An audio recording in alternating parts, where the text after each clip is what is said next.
The Christ in me beholds the Christ in you, and you. I have a good friend who loves comics almost as much as I do. And she's a lot more organized with them. I like to look through the comics because I think there are often great gems of wisdom that we can glean from, these little sketches, okay? Just something as little as Baby Blues with just 3 frames tells a great truth here. And I have one that I pulled out of Joyce's book. She cuts them out. I cut them out, but then I kind of lose track of where I put them, okay? She cuts them out and she puts them in a black binder. And this is her second black binder. I still have the other one on my shelf that she's given me here recently to look through. And I immediately found one that I thought was perfect for today. Expressing light and love, and talking about how we apply the golden rule, Matthew 7:12, to this experience of expressing the light and love of God in us. In this particular cartoon, Baby Blues, I think I've shared this one before. It's one of my favorites. There's a little family, and Baby Blues is really about family life. Okay, Wanda and Daryl McPherson have 3 little children. Okay. Zoe is 9 years old. Her brother Hamlish, whom they call Hammy, is 7. And then there's baby Ren, who is going to be 2 pretty soon. She's walking and she's talking and she's starting to get into things and be just as much of a problem as her older sister and brother. Okay. So in this particular 3-frame episode, Wanda comes into the kitchen and Zoe is at the breakfast table. And she's very busy doing something, so her mother comes over and she asks, Zoe, what are you doing? And Zoe innocently says, I'm pouring salt into Hammy's milk. And her mother says, well, what about the golden rule, Zoe? Okay? What about the golden rule? I've taught you the golden rule. And she said, but I am following the golden rule. Do unto your brother before he does unto you. And Wanda grabs Zoe by the hand, and in the last frame, she's pulling Zoe out of the kitchen, and she says, let's go read that one again. So it wasn't quite right. So I'm very grateful to Joyce for this one here. Baby Blues is written by Rick Kirkman and Jerry Scott. But the offense with Zoe pouring salt in Hammy's milk, that's not a big deal, okay? That's not gonna hurt Hammy. All Hammy has to do is pour that milk out and get another glass of milk, okay? And so that's not really a biggie here. Yet the idea that Zoe thought that it was a fair and just application of the golden rule, do unto her brother before her brother did unto her, is what surprised Wanda, her mother, and me. Because oftentimes we do not apply the golden rule in the way that we could be applying it. Now, how many of you, raise your hands if you do, think that there are people in this world, in our society today, who could use a refresher course on the golden rule, just like Zoe did? Yeah, I do too, okay? And sometimes that's us as well.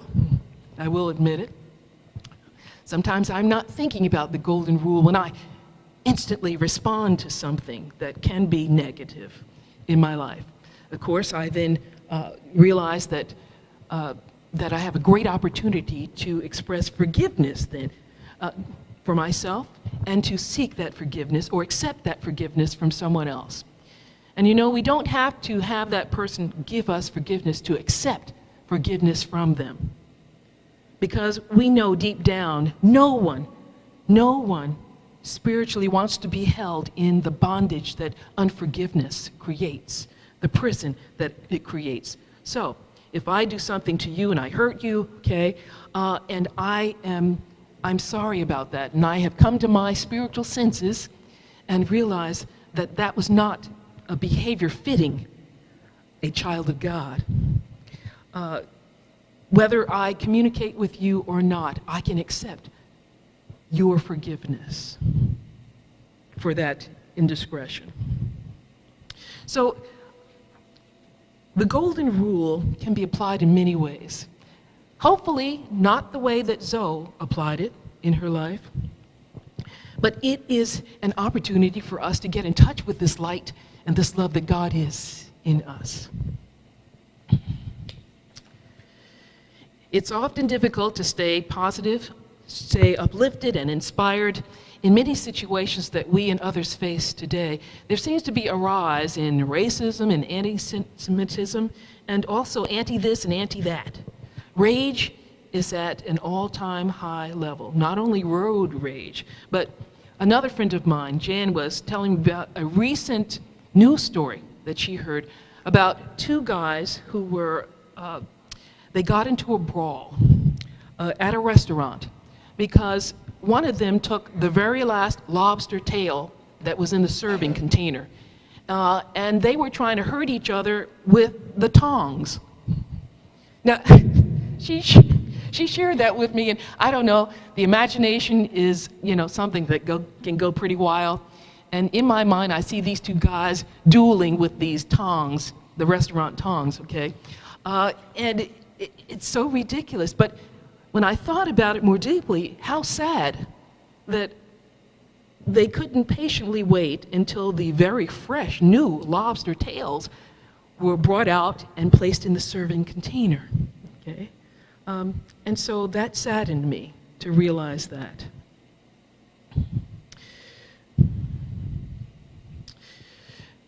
Can we turn this around? Folks, what I want to ask is, can we turn these kinds of situations around? Can we all just get along? It takes a little thought to just get along, okay? Because we have to be reflective. We have to be thinking about our own thoughts, our actions, our behaviors in relation to other people and what effect we have on others. So in a sense, we are our brother's keeper in that way. Now, I have read that we are not responsible to change the other person, but we are responsible to see God working in the other person, as this presence is working in us for good as well. We can turn this around with more thought as we think about the golden rule, what the foundation or basis is for that golden rule. I love the song Alfie. You know that one by Burt Bacharach. What's it all about, Alfie? Oh, it's really great. Is it just for the moment we live? What's it all about? We find ourselves asking that question. I do all the time. Even though I think most of the time I know what it's about, something happens and I realize I don't have a clue. But I know that God in me does. Christ, that aspect of God that indwells each of us, the term that we use in unity, I know that that knows. Okay. That knows where I'm heading, and that knows how I can move through every obstacle on the way. So what's it all about when we sort it out? Are we meant to take more than we give, or are we meant to be kind in this life? These are words that Bacharach wrote into this song. And I know that to many people, it does look like foolishness for us to be kind because they think we can be taken advantage of. And if life belongs only to the strong, what can we give? What can we lend to an old golden rule? How can we practice the golden rule, which states, however we would desire that others treat us, let us treat them in that same manner. For this is the law of the prophets. Jesus spoke these words, but he wasn't the first. Even in the Old Testament, in Leviticus, we have these same words about treating others in the way that we would want to be treated by others. This golden rule is also known as the law of karma. It's the law of reciprocity, the law of giving and receiving. What we give and the manner in which we give to life is how we receive life back. The lyrics in the word Alfie speak about heaven above. I know there's a heaven above. And in unity, we know that there is a heaven within, because it is a state of mind, a consciousness, an awareness of good at work. I believe in this divine love that we call God or we call Christ. I believe it desires to heal us, and through us, it desires to heal others. I believe that this divine love wants to lift us up and inspire us. And I believe that through us, it wants to lift up and inspire our world as well, so that we can establish this kingdom of heaven on the earth. That is, establish it in our experiences on this earth. Without knowing or experiencing this love, we're just going through the paces or the motions. The lyrics in Alfie says, well, without true love, we just exist. I think there's truth to this. We can do better. There is a way for us to find, to experience, and to express the light that Jesus said we are in this world, and the love that God is in us. In the words of Alfie, this way is, we must learn to let our heart lead the way. And we'll find this love and give expression to this love and light, truly, without effort, any or every day. We can do this. I believe we can come to an understanding of this when we realize what the basis or foundation of the golden rule is. And what is that foundation or basis, you might ask? What is that foundation? The unity of all life. All that is was created by God, out of God, through love. That means you and me and everybody and everything. Created out of God by God's love. We can love ourselves and all others when we understand that we are not separate and apart from others. The life that's in me is the life that's in you. The one life that is God life. The wisdom that's in me is the wisdom in you. And it is the one wisdom of God. And so on with all of the other qualities. What happens to one of God's creatures, creations, affects all of us. This is explained in Matthew 25, verses 39 through 40. And I'm not going to read that here. But it's where Jesus gives a parable. And toward the end of this parable, the people, in fact, he's saying to people, you visited me in prison. You came and you fed me. You clothed me. And in the parable, the people say to this king, when did we see you in prison? When did we see you sick and needing help? Like they don't remember helping. And the king in this story says, inasmuch as you helped one of these others, you have helped me. So whatever one of us experiences, in that sense, because we are united in this spirit, it affects us. I love the explanation given in the Foundation of Unity books for exactly why this works. It reads, one of the most helpful ideas that truth has given us is this idea that we can behold the Christ in others. We can behold the Christ in others. Now, that doesn't mean it's always easy, but realize that we don't look with our physical eyes. We look with the eyes of Christ in us.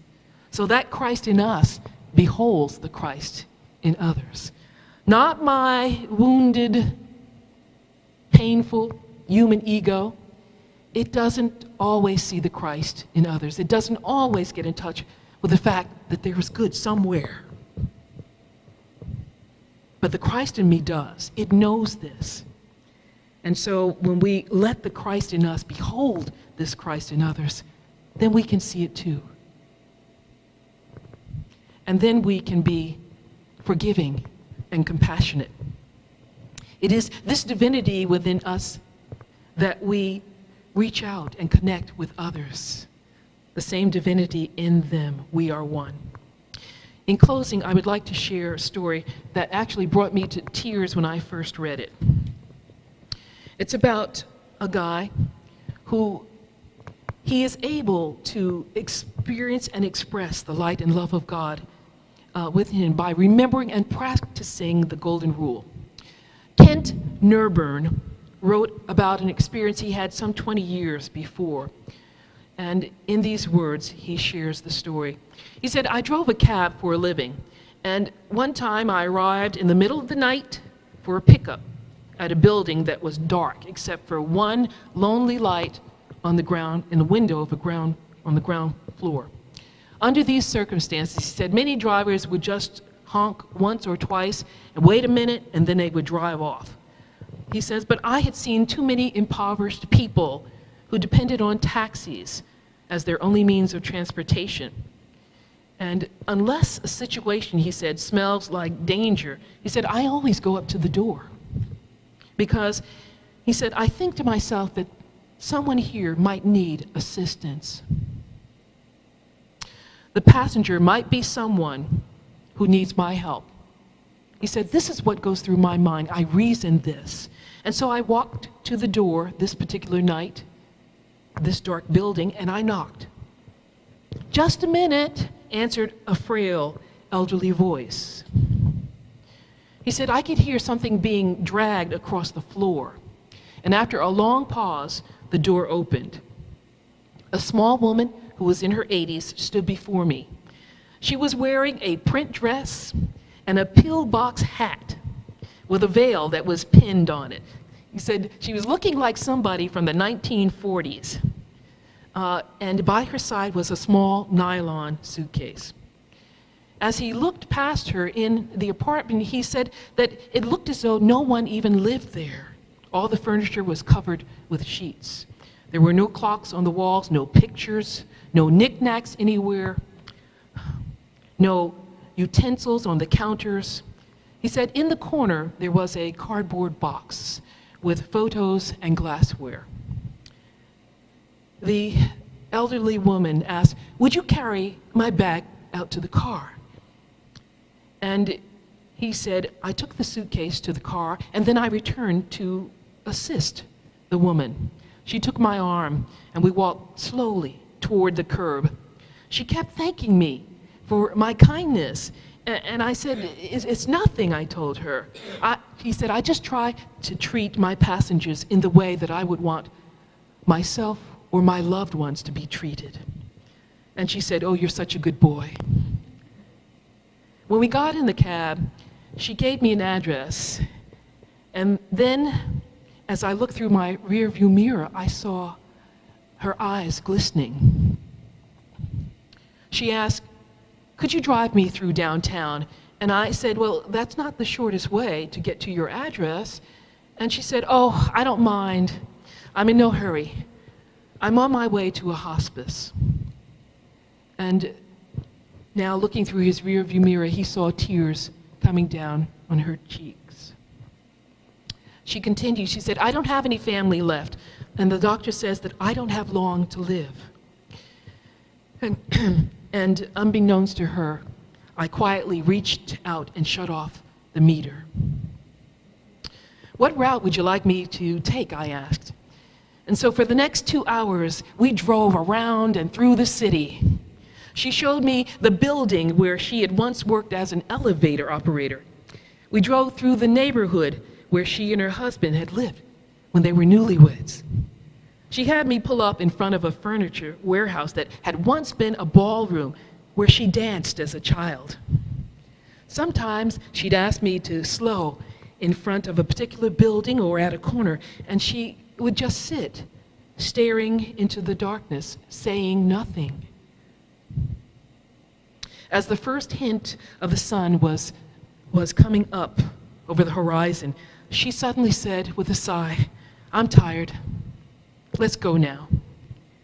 So we drove in the silence to the address that she had given me. And it was a low building, he said, kind of like a convalescent home. It had a driveway that passed under a portico. There were 2 orderlies who came out immediately as the cab pulled up. They must have been waiting for her and watching for her. I opened the trunk and I took her small suitcase to the door, and the woman was already seated in a wheelchair. "How much do I owe you?" she asked, reaching into her purse. "Nothing," I said. And she said, "You have to make a living." And I answered, "There are other customers. There are other passengers." And she said, "Thank you." Almost without thinking, I bent over and I gave her a hug, and she held on to me tightly. "You gave an old woman a moment of joy," she said, "and I thank you again." I squeezed her hand, and then I walked away into the dim morning light. Behind me, a door shut. It was the sound of the closing of a life. I didn't pick up any more passengers that shift on that night. I drove around aimlessly, lost in my thoughts. For the rest of that day, I could hardly talk. What if that woman had gotten an angry driver, or one who was in a hurry to end his shift? What if I had refused to take the run, had honked once and then driven away? Kent wrote, "On a quick review, I don't think that I have done anything more important in my life than what I did that night." He wrote, "We're conditioned to think that our lives revolve around some great moments, but great moments often catch us unaware, beautifully wrapped in what others may consider a small moment." And this story is taken from Ken Nurburn's book, "Make Me an Instrument of Your Peace, Living in the Spirit of the Prayer of St. Francis." God bless us all as we work each day to express more of the light and the love of God that we are, as we remember that the living presence of God, the Christ within, makes us one. God bless you. And now let's join together as we experience our meditation. I do invite you to sit back. You might like to close your eyes and become aware of your inhalation and exhalation. With your inhalation, imagine that you are breathing in the life, the love, the light of God. Imagine this. Breathe it into your body, into your mind, into your heart. Breathe it into your experiences, the light, the love of God.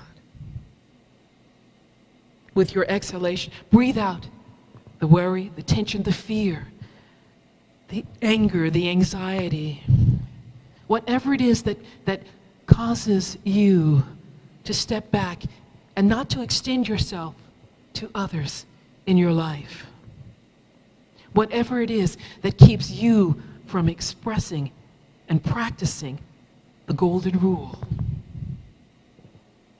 Allowing yourself to be that expression of God for another. Breathe in this light and this love of God. Breathe out everything that blocks this flow. In your program today is an article written by William Ward, and it is an accumulation of affirmations and denials for use during the Lenten season. I invite you to use this guide. Choose this day to experience and continue experiencing your Lent, the 40 days, including the Sundays, which come before Easter. Choose to fast, let go, release.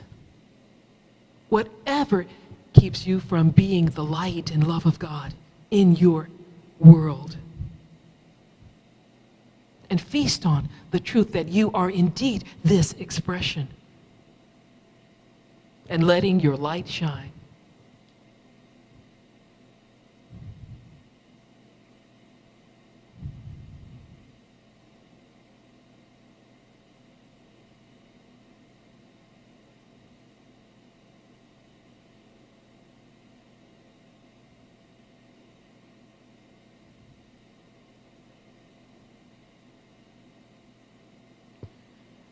As we open to the activity of God within us,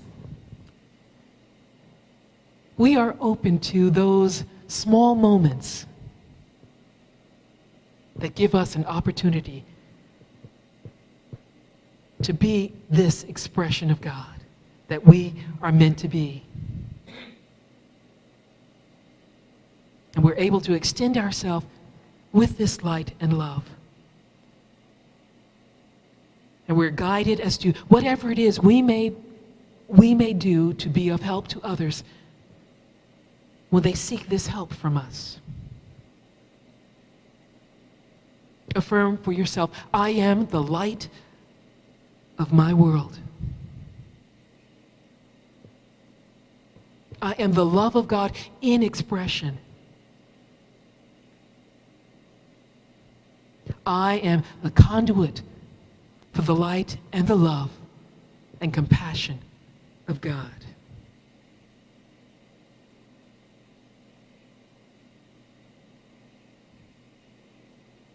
And now give thanks for this awareness.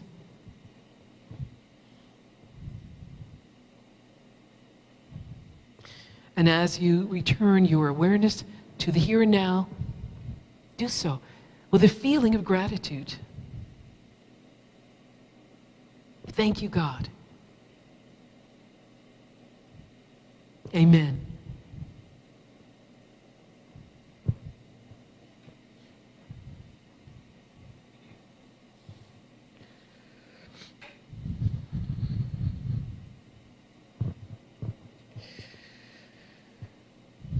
I shared a quote in the program with you by Frank B. Whitney called Beginning Again, and I love this one. Through our eyes, the other fellow oft appears as someone strange, someone that we cannot fathom, someone we would like to change. Know when we judge adversely, when our thoughts condemning roam, that reform best be started in ourself and right at home.